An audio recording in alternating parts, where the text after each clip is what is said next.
series, I speak with 8 incredible thinkers in Africa, people working to solve complex challenges across the board.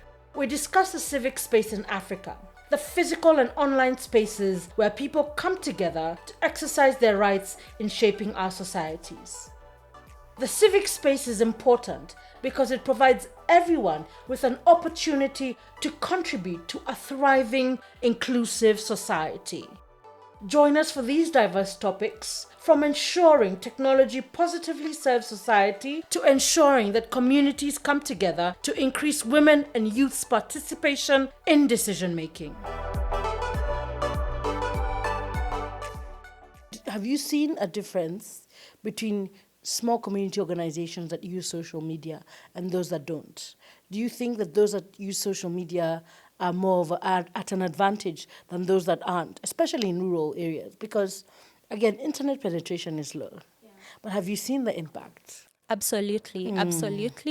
And it goes back to being seen, being visible. Social media makes us visible. It makes it easier for you to communicate about your work, to put it out there.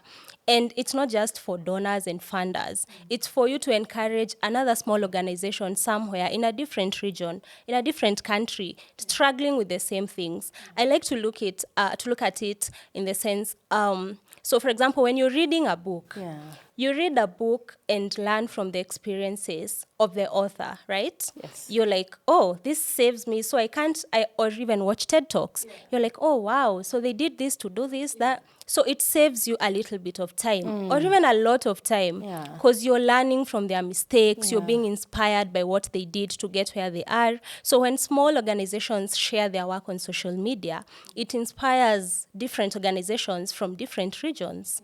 Yeah. So, using Monospace, how has Monospace helped you help other organizations communicate better? Because you're a communication expert. Has it assisted or enabled you to access more CBOs in Kilifi? Yes, absolutely.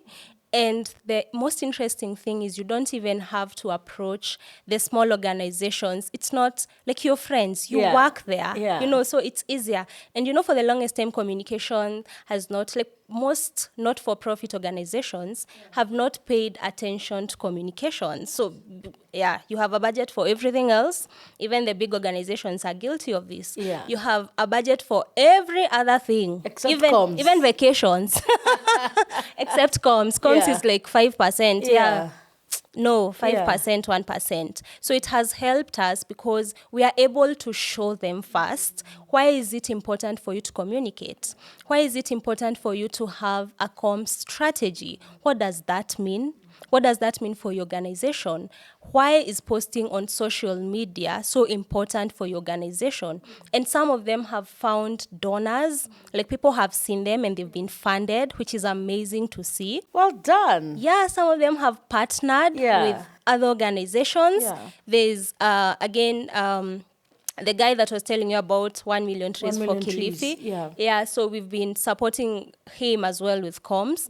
And he has gotten the attention of CSAs and big people and funders and people outside the country. In fact, he had a campaign that was called Panda Rafiki. And Panda Rafiki is Swahili meaning friend. So the campaign idea was that if you plant a tree and name it after your friend, then you won't let it die, because why would you watch your friend die? Oh, that's an incredible campain. And genius. And the campaign went all the way to Philippines. It went to the US. It's like so many people took part in this campaign. So again, to say social media works. Polly, you're a change maker, and you work with other change makers. Can you please share with us some of the change makers you've been working with and why they're so important, especially in the context of small communities? Okay. So I started by saying Maono is a dynamic space. And so it means something different for a lot of change makers. And it has journalists who come to write, to publish their stories, to do research. journalists play a very important role in small communities. Yeah. They tell the stories of these communities better than anyone else because they understand. Again, if you understand a problem and you understand your community so well, Yeah. you tell the story so beautifully. You don't have to force it. It comes out and people understand it so well. We have photographers who come and use the space to edit photos. Yeah. And what's interesting is it's not just the normal pose and take a picture. Yeah. They tell stories. They talk about social issues. They take photos. Like recently, photographers did a project called A Dream Cut Shot, where they were telling stories of the life of a girl in Kilifi. Yeah. Like right from when you were born, like you're 1 day old and already you're marginalized. Yeah. You understand? Like they tell the story because they understand the issue better. So through their photos, they are still creating change and they are calling attention to these small issues. And they are inspiring these small organizations and they're also having like statistics because you see, oh, wow, okay, it's serious. It's when you think about it, it's not the way I was looking at it. Yeah. So it inspires, it initiates projects, programs. So yeah. Yeah. Speaking about breaking down complex issues, how can CBOs and small community organizations across the continent leverage on technology to build movements and to reach people in the most rural parts of their countries? So first of all, I'm a big believer at Thelesi. We do campaigns all the time, and we do campaigns that are relatable. Campaigns that make people, that connect with people. And the only way to connect with someone is to tell them things that they go through, is to tell them experiences that they are living, right? So in 2022, we ran a campaign, a civic participation campaign, because it was election year here in Kenya.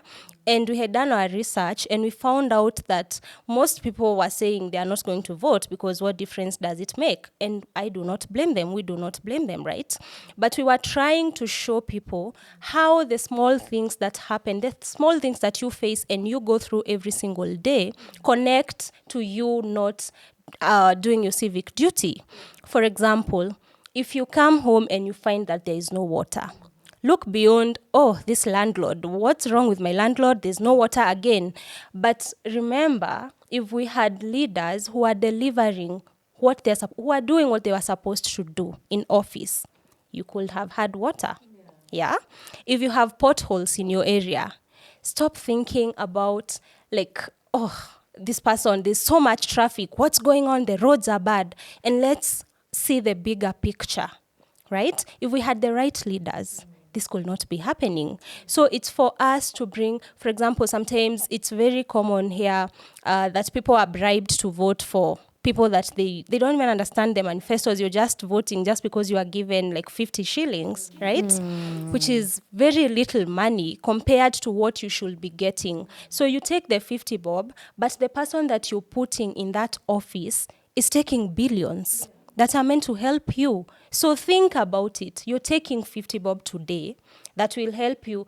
50 shillings right now won't even buy you a loaf of bread. What was the impact of that campaign and using tech to reach Kenyans in that way?